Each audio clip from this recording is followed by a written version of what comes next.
Isso é próprio de um espírito evoluído. Entende? Então, nós queremos dizer que a monogamia, ou seja, o casamento que a pessoa tem com uma pessoa e não com várias pessoas ao mesmo tempo, a chamada adultério, traição, o que seja, não é o caminho do equilíbrio, é um caminho ainda equivocado.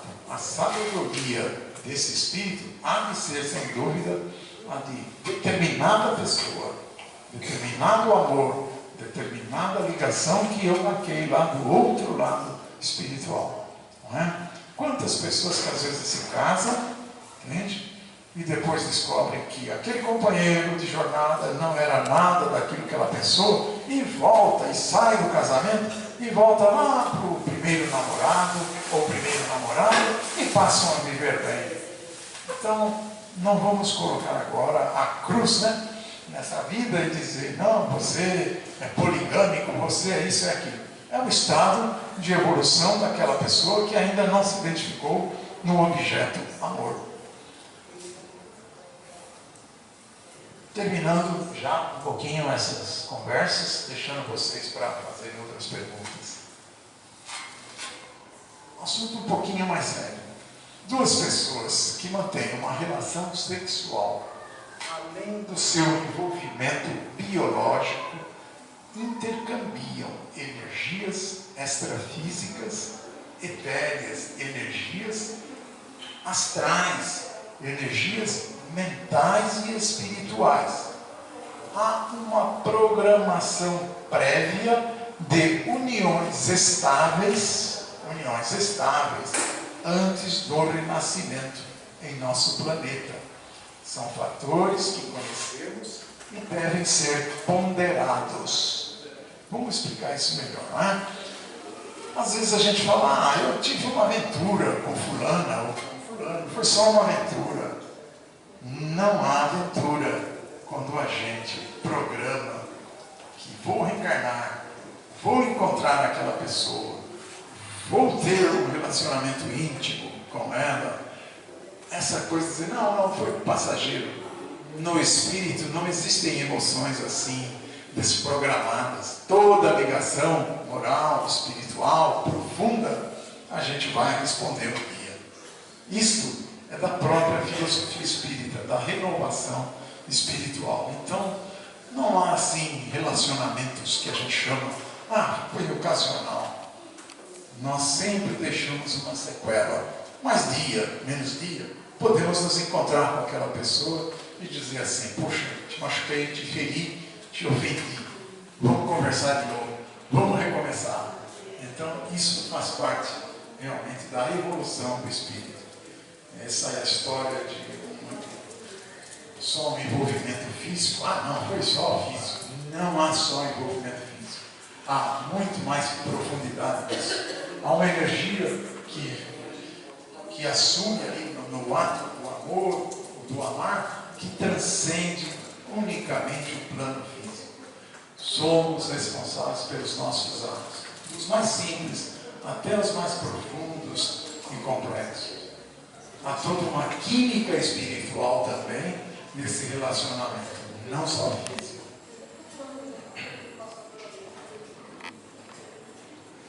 Mas em termos de reencarnação, eu gostaria muito de saber pessoas famosas que reencarnaram. Então vamos fazer uma relaçãozinha. Judas, que traiu Jesus, muitos anos depois, se transformou espiritualmente em Joana d'Arc. Então, assim, muitos anos, a evolução desse espírito, lá atrás, traiu Jesus, de toda a história, mais para frente, ela vem sofrer com o nome de Joana d'Arc.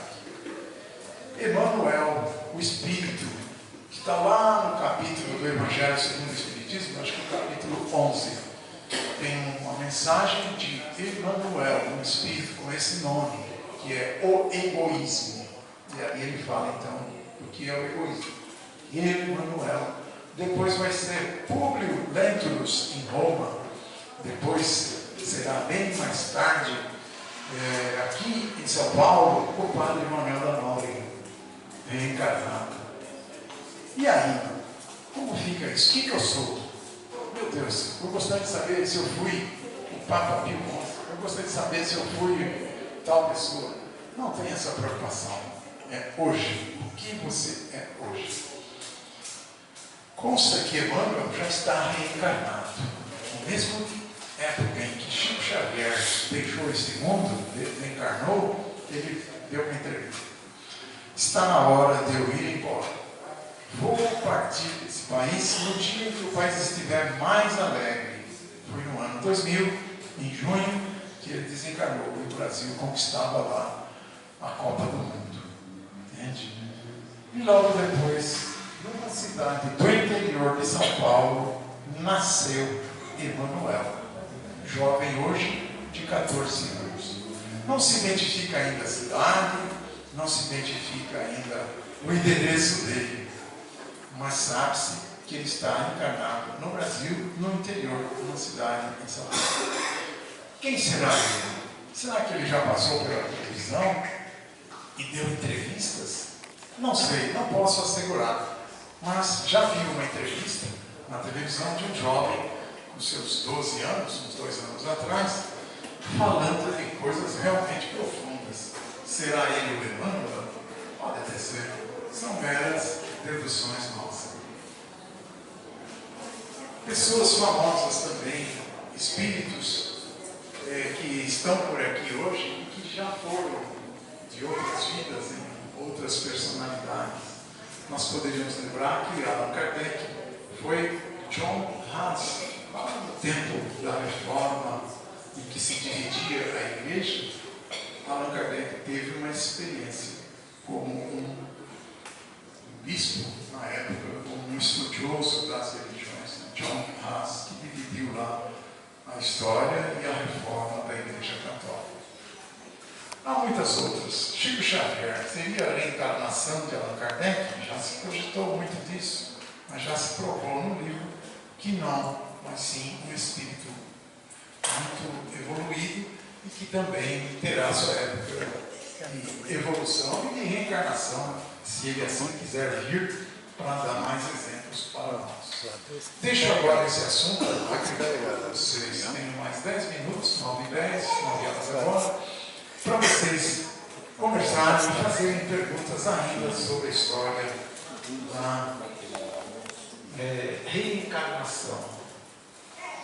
Nossos parentes, nossos amigos, geralmente esses que estão na nossa família, são os mais próximos para a gente espiar. Espiar não a vida alheia, espiar significa sofrer ao lado dele, na alegria, na tristeza. Então, quando a gente pergunta, será que a minha mãe, será que o meu pai, será que essa minha irmã chata, que usa minhas roupas, que usa isso, que faz aquilo, será que aquela tia chata, aquele cunhado, não sei o quê, aquela sogra, né? É reencarnação, sim, de um amigo ou de uma amiga do passado que você não se ajustou e que está aí de volta, querendo conversar com você. Entende?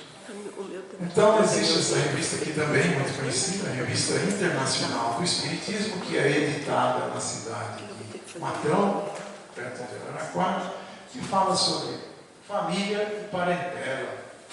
Com ou sem afinidade, o núcleo familiar é formado para cumprir uma tarefa construtiva, não destrutiva. Perguntas de vocês. Alguma pergunta? Por exemplo, só um assunto bem atual. Cai um avião na cidade de Santos. Morrem os 7 passageiros. Não morre ninguém na Terra. Dá para pensar. Como pode um avião em alta velocidade de repente cair e não matar ninguém numa cidade grande? Então a gente pensa, temos que um dia parar e analisar aquelas figuras que estavam naquele avião. Estabelecer, sem dúvida, quando eles chegam do outro lado do mundo espiritual, é puxar a ficha. E aí a gente vê se a gente tem uma ficha limpa. Quem você é? Eu sou o piloto, eu sou o copiloto. Eu era candidato, não deu certo, eu faleci, desencarnei, estou aqui e agora. Preciso voltar lá, eu tenho muita coisa para terminar. Então a gente pode fazer essas ligações, gente. Pensar nisso. Pensar bem, pensar positivo. Se ninguém na Terra sofreu, digamos, com essa queda, com uma morte, por exemplo, é sinal que o karma, a reencarnação, a lei de causa e efeito, era para os 7. Não era para o 8º, nem para o 9 que estava no chão, que estava na terra. Fica aí um fato bem moderno. Alguma pergunta? Mas, pois não, senhor.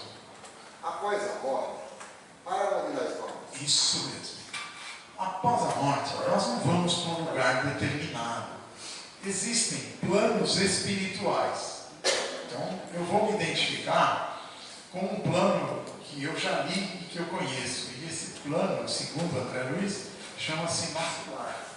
Para outros espíritos, existem outros planos chamados Alvorada Nova.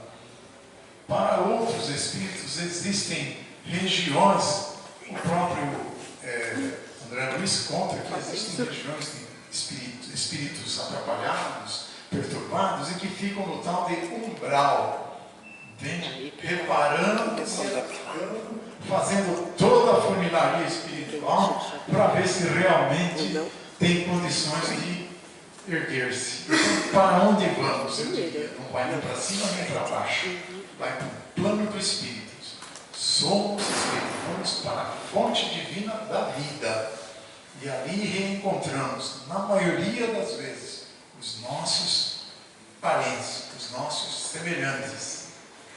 E ali a gente se identifica. Existe um departamento que se recepciona os espíritos, recebem os espíritos, analisa na tela mental desse espírito e fala: opa, você ergueu a sua taça, você foi jogador de futebol, foi famoso, agora está aqui do lado de cá, vai esquecer um pouco essa sua taça e você vai trabalhar agora aqui para se esforçar contra a vaidade. Você foi muito vaidoso. Há um espírito aqui que quer falar com você. Geralmente a mãe, o pai, o avô, vem e se identifica. Quando dá para identificar?